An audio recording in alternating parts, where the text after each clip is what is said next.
Levante la mano con la palma hacia arriba. Si estira la manina, sobre el extremo arriba. Entonces...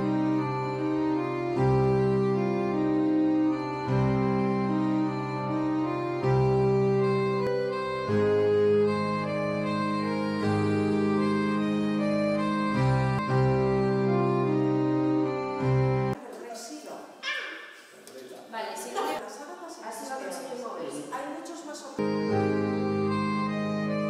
Vale, mira un poco hacia debajo, Es completamente inmersivo, es como viajar en el tiempo. Estás físicamente en el espacio. Es una manera didáctica muy amena de combinar innovación tecnológica e investigación histórica. Entonces es una manera de hacerte una idea y de acercarte a este patrimonio tan rico que tenemos Asturias de manera virtual. Llamativo, porque no lo podemos imaginar así, no se parece en nada a lo que hay en la actualidad. Santa María del Naranco es sorprendente. Bueno, pues interesante, no me muevo muy bien ahí por la realidad virtual, pero se ve el palacio y la zona museística y está muy bien. Y para la gente joven que se maneje con las gafas estas de 3 dimensiones, fenomenal.